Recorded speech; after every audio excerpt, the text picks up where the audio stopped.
Welcome to my latest comic book editions video. If you're new to my YouTube channel, welcome. If you're rejoining me, it's great to have you back. Today we're going to look at some recent back issues that I've added to my collection, some eBay wins, including the first Silver Age appearance of a DC Comics character. I'll share that with you in just a little bit. Before we get started with those, let's look at some of the books I acquired during a recent local comic book convention. Now, I live in a small town area, so my comic book conventions aren't like the big cities where the publishers and the creators show up and the celebrities show up. This is more dealers and vendors. But there's one that happens every year in my area that I always end up getting some great deals for. And first of all, shout out to my friends Brian and Michael, who both came down to attend with me, because going to these things with friends, especially friends that are also comic book fans, makes the entire event even more fun. So when I get to an event like this, I always stop and think, what's going to be the very first book that's going to spur a purchase for me? You get there, you don't know if the first vendor you're looking at has the best stuff, you don't know who else is there. So I'm always curious, what's going to be that first book that's going to spark a purchase? And this time around for me, it was Justice League of America number 179. And I wasn't surprised that this ended up being my first purchase. This is actually an upgrade for me. I bought the book when it was brand new and original and I was just a child. Earlier this year, I've been reading some of the Firestorm Volume 1 comic books from 1978. I had number 1, but I didn't have any of the other books, and I picked up 2 through 5. It was a very short run earlier this year through different sources, and I really enjoyed the books. About 2 years later, Firestorm joined the Justice League in this issue. So that's one of the reasons that I was attracted to buying this. Secondly, the condition of this book is so good. You look at how white that cover is and how clean that is. I know that my original copy that I have at my parents' is not this nice or that clean at all. I know some people don't like white covers. I'm a fan. I just like a good cover. I don't care what colors are there. I think it's a bold decision to use a mostly white background cover. Really enjoyed the book. It brought back some great memories too when I read it. And since I found that comic book, I knew that I would be buying some more books from that dealer. And this was an easy second choice to pick up. Here we have Marvel 2-in-1 number 59. Now I have Marvel 2-in-1 number 60, which is the second part of this two-part story.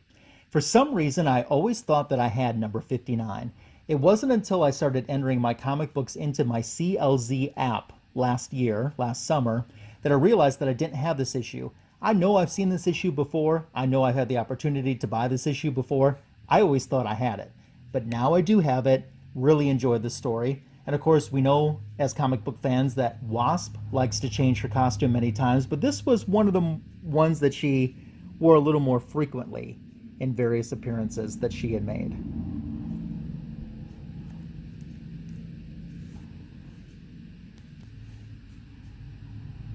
And since we're looking at Wasp and the Yellow Jacket, my next book that I purchased was an Avengers comic book. I'm trying to get as many Avengers issues as I can. I really love the stories, especially in the 100s. This was a good story that I didn't have the issue before. It's number 149. Another reason that I was attracted to this book was the appearance of Hellcat. You see her there. I'm also a Scarlet Witch fan as well. Good, mostly Thor-oriented story, but still a very good read too. It was in a previous Avengers comic book, a few issues before this one, that Patsy Walker found the cat costume and became Hellcat. In addition to trying to round out my Avengers run, I'm also trying to pick up as many X-Men books as I can as well. There was a very good price on this book from the same dealer, so I picked it up. Simple as that. I moved over to the same dealer's discount bargain boxes, and there I added The Thing number 5, featuring guest appearances there by Spider-Man, Wonder Man, and She-Hulk. And sticking with the Thing/She-Hulk theme, I picked up Marvel 2-in-1 number 88. Both of these books I already had. The seller was selling these for 50 cents each, and they were in fantastic condition. There's no way I could pass that up. So upgraded my copies for 50 cents. They were very good rereads for me. Also picked up from the seller another book for a friend, a book that he was looking for. So I had a pretty successful experience with the first vendor that I dealt with at this convention. Up next was a comic book I've been looking for a little while, Captain America number 237. And one of the reasons that I was looking for this was it has a cameo from the Avengers and Ms. Marvel. Specifically Ms. Marvel. I'm trying to get all of her appearances. I have all of her own comic books, her Volume 1 comic books, and this has her in, I believe, 2 panels with one word balloon in there, and it's the black lightning bolt costume, which is my favorite. This issue, I've been looking for it most of the year and just haven't had any luck finding it at any conventions. It's the oldest Captain America comic book that I have in my collection. I wasn't the biggest Cap fan when I was a kid and reading my comic books, so I didn't buy a lot of Captain America. However, in reading this issue, I enjoyed it very much. So I decided, if I pick up some more Captain Americas, especially Bronze Age, or maybe even some Silver Age in the future, that might not necessarily be a bad thing. The seller was asking $8 for this. I ended up buying a few more books from him, which you'll see in a few moments, and he ended up taking essentially $1 off of each book that I got, which put it right in line with the Overstreet Price Guide value. However, if I would have waited a little bit more, later on in the convention, I did find this exact same book for $1. However, it was not in nearly as nice of condition as this one was. From the same seller, I picked up Justice League of America number 141, trying to flesh out and fill in as many of my Justice League comic books as I can in my collection. Really enjoy this era of stories, really enjoy the giant stories. Very good book, was a very fun read. Something else that I'm trying to fill in are my New Teen Titans Baxter series. Number 46 is the book that this vendor had that I didn't have. And he also had a number 44. So I picked those two up as well. Been also looking for some Infinity Inks because I want to complete my entire New Teen Titans The Baxter series, Volume 2, and I want to fill in all of my Infinity Inks as well. Incidentally, a couple books that I saw at the convention that I did not end up buying. I saw a Marvel Spotlight number 32, which is the first appearance of Spider-Woman. The price was really good. It displayed really nice, but the closer I looked at it, it just wasn't in as nice of condition as I would like my copy to be. So that was a hard one to pass up. But just in my gut, I knew that if I bought it, I wasn't going to be happy with the condition, even though I was happy with the price. So I did pass that up. There was a Justice League number 74 that a seller had that was really nice. The problem with that book was it was clipped down here throughout the entire book. And I would have loved to have that comic book, but I knew I wouldn't have been happy with that condition either. So as my friends and I went through the convention, I found another book that one of my other friends was looking for and picked that up too. We're getting towards the end of the convention, and I saw a comic book that has been eluding me a little bit. I should say at least eluding me in the price range that I want it to be in. And I was flipping through. When I find X-Men comic books, I'm always flipping through to see if I can find issue number 164. And most of the time, 164 is always gone, because 164 is the issue, first appearance of Binary, where Carol Danvers, formerly Ms. Marvel, becomes Binary. Now, I have the True Believers $1 reprint from earlier this year, but I found this, a seller had it, and at first I was a little concerned with the way it was bagged, which I'm going to replace this bag. I think you could see this. I thought that looked like maybe it was water damage on the cover. So I had my friends come over and look at it, and the more we looked at it, no, it's not water damage. It's just the way that the bag displays. So as I mentioned, I will be flipping the bags out. So I've really wanted this comic book for a long time. It's always been much more expensive for the condition people were offering it in. And this book was a little bit higher than I wanted it to be. So my friend said, is there any other books that this seller has that you want? And I said, yes, there's another X-Men book that I want. And they said, well, make them an offer. And with 30 minutes to go left in the event at the con, the seller didn't even think twice about my offer and accepted it right away. So very happy to get number 164 of X-Men, Carol Danvers Becoming Binary, an original copy. So the other book that I picked up that I mentioned was an X-Men book, has some sentimental value for me. It's issue number 168. Now, I grew up in a small town, and we didn't have stoplights or fast food in the town that I grew up in, let alone a comic book store. Although there were comic books at the supermarket and at the drugstore, they would get the weekly new issues. But when I would get to go about an hour away, on occasion, to the big city, in quotes, and my parents were kind enough to let me stop at the comic book store down there, pick up some back issues. I always loved picking up back issues even back then.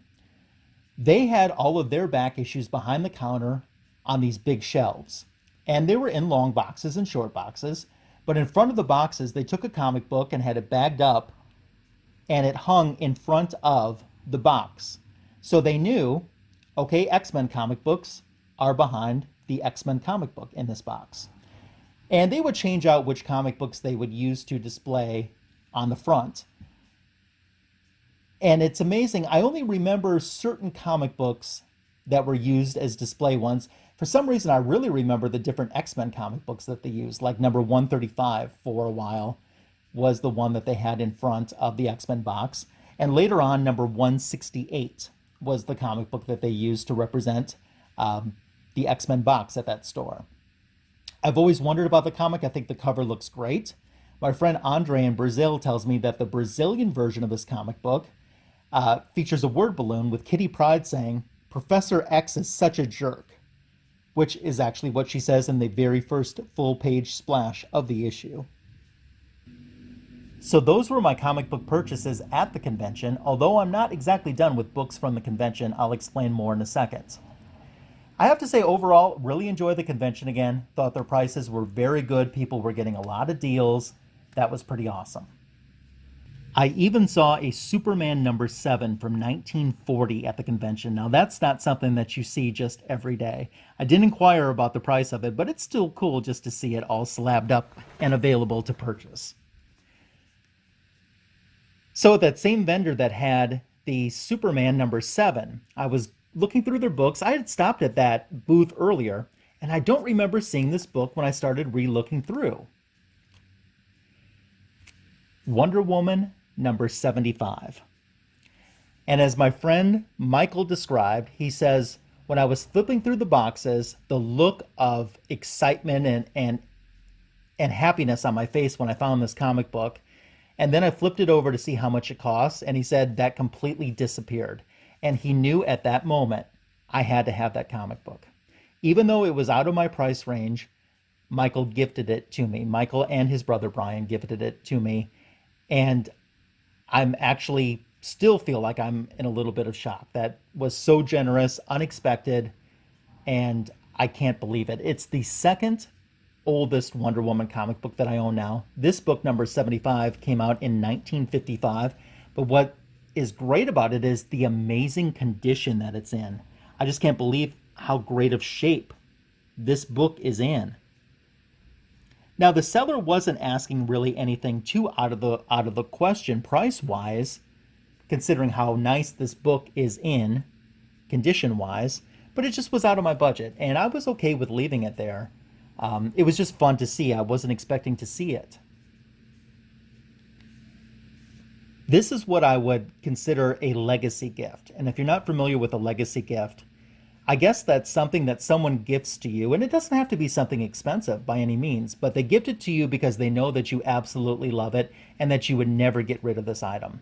And when you see it, you think of them and their gifting of it to you. And I have gave Michael a legacy gift, and I've given his brother Brian a legacy gift in the past too. And they've certainly have been so generous and kind to me. Certainly didn't expect this, didn't think that I was going to be coming home with this, but it certainly put the icing on the cake for me.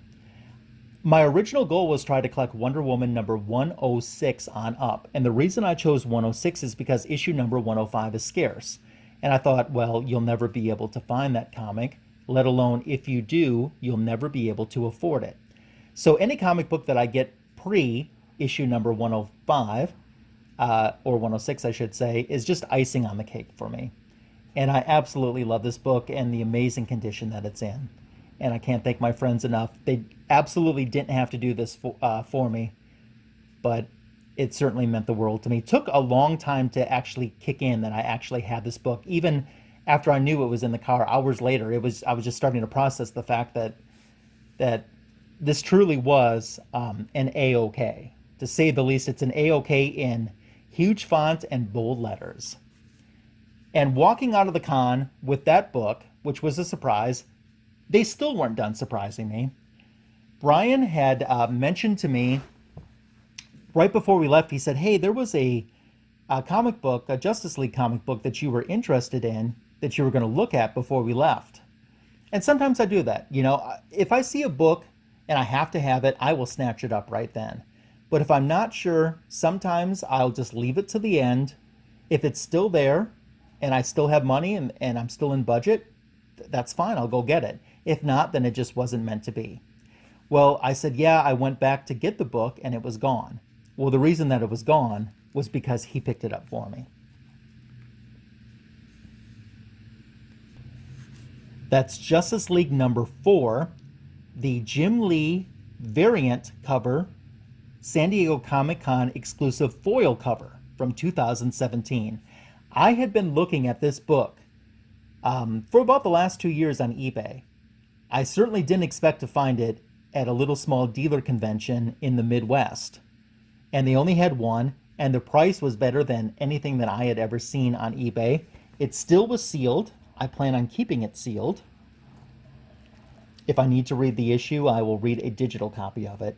But that was another A-OK and a big surprise from Brian. Can't thank those guys enough.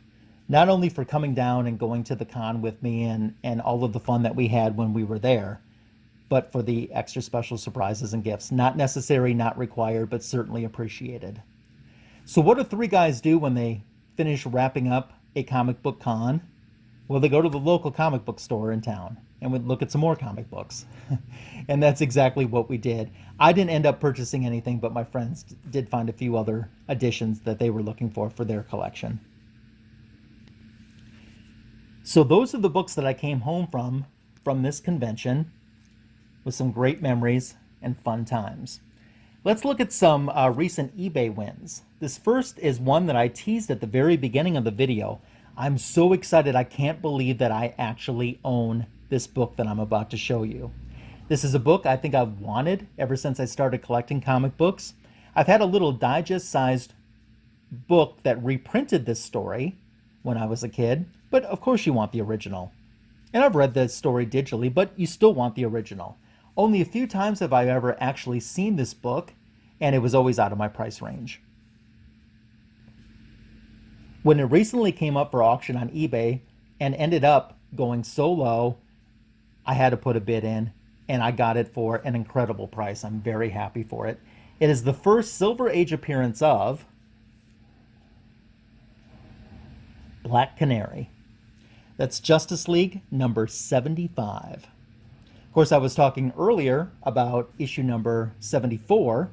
I definitely want issue number 73 and number 74 for sure now. They've moved up very high on my want list, and hopefully I can acquire those pretty soon. 73 and 74 are a JLA JSA crossover, for those that don't know, that features Black Canary moving from Earth 2 to Earth 1. Later on, we find out that it's actually Black Canary's daughter, but at the time we didn't know that. So to add a Justice League number 75 to my collection, big smile on my face. I have been eBaying a little bit more to try to fill in my Infinity Inc. run, and I found a seller who was offering a lot of Infinity Inc. comic books. And the price was pretty low, so I decided to go for it. This first issue was the number 1 Infinity Inc. book that I didn't have that I wanted. It's issue number 25. You see we have the new Hourman, Dr. Midnight, and Wildcat wanting to join the Infinity Inc. But what's special about this book, you probably know already, I'm a huge Wonder Woman fan. This issue shows the Golden Age Wonder Woman and Steve Trevor, who are Fury's parents, talking to her and telling her that they're going to Olympus to live following the crisis, and her reaction to it, and what would have been, at least we thought at the time, one of the final appearances ever of the original Golden Age Wonder Woman, even though it was a flashback to Fury remembering when they told her that they had made that decision. So I truly wanted that comic book.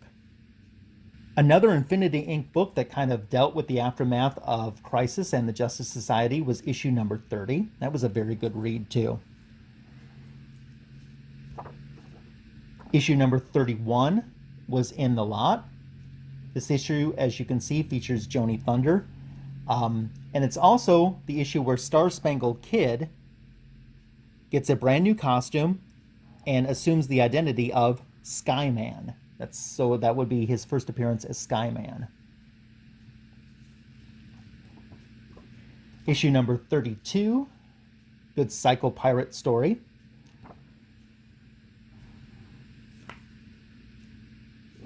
Issue number 44, it's got a nice Fury cover.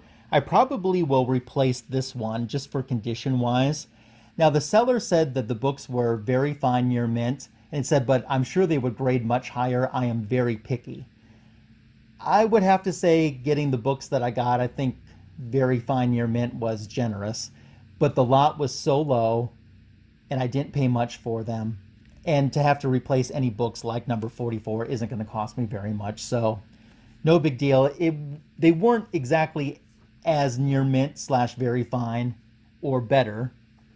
I guess I'm a much pickier grader than the picky grader, even though I don't consider myself a picky grader. That's funny to say, picky grader. Number 49, a Sandman story. Number 50,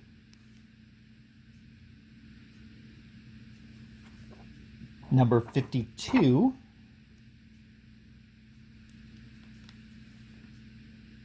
and then wrapping up this Infinity Inc. lot was the Infinity Inc. Special, number 1. So those are the books that came in my Infinity Inc. lot, but the seller also threw in a couple bonus books, just reader copies. I can easily see that there's water damage on the covers of both of these books, but that's okay. I wasn't expecting them. He didn't have to do it. That's Justice League Europe, number 43. And then he put in an X-Force, number 99, also water damaged, bonus reader copy book. But still appreciate it. Didn't have to. He got positive feedback regardless. I have one final book to show you, and then we'll do some subscriber shoutouts.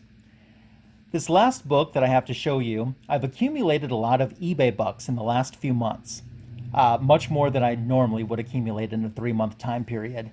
And I knew I wanted to apply them to one comic book. Instead of getting a bunch of smaller comic books that would fill in a lot of runs, just get one more expensive book and be able to knock a little bit of money off of it. This book that I got is another book I never expected to own. It went so low on eBay, even without applying my eBay bucks, I couldn't believe it. The value of this book, even though it has a few rough spots in it, is still, I got it for less than half of what it would probably Overstreet Price Guide for. And of course, you probably aren't surprised when I tell you that it's a Wonder Woman book. That's Wonder Woman number 99. I believe that that is the second Silver Age Wonder Woman appearance. You know, the book is a little rough, especially there on the bottom. A little spine wear on the sides. These books are hard to find, period, in any condition. But the fact that I didn't have to pay much for it, and once I subtracted those eBay bucks, I really hardly paid anything at all for this book. And to be able to add it to my collection, that's double thumbs up for me. Too good of a deal to resist, that's for sure. So that's been an update on some of my recent comic book additions. We've gotten some new subscribers to the channel. First of all, I'm new to YouTube, so anytime that I get a subscriber, I get someone that leaves a comment or any type of feedback, it's greatly appreciated. And I want to give a shout out to Gold Gauntlet Comics. Gold Gauntlet Comics has been watching my videos, making very nice comments. We've been interacting a little bit too. And I thank you so much for subscribing to my channel. It means a lot to me. And thank you for the nice things that you've been saying too. Really means a lot. And I also want to give a shout out to Box Hype, and that's Box Hype with a big old exclamation point at the end, who subscribe to my channel as well. Show support to these great folks by checking out their channels, and if you enjoy what they're posting in their content, make sure to give them a subscription as well. Subscribing to my channel is a way to support it. You can click the little notification bell below and you'll be notified anytime new content is posted to this channel. Comments are always appreciated as well. Coming up in the future, we will have another, if not two, comic book edition videos in the very near future posted here. And we'll also be looking at the upcoming Wonder Woman home video release for the brand new 2019 animated movie and two of the retailers that have exclusives on that video release. So that's coming up soon on my channel. For now, thank you again for taking the time. You made it all the way to the end of my video. That really means something to me too. I hope you have a great rest of your day, and thanks for tuning in. You are wonderful.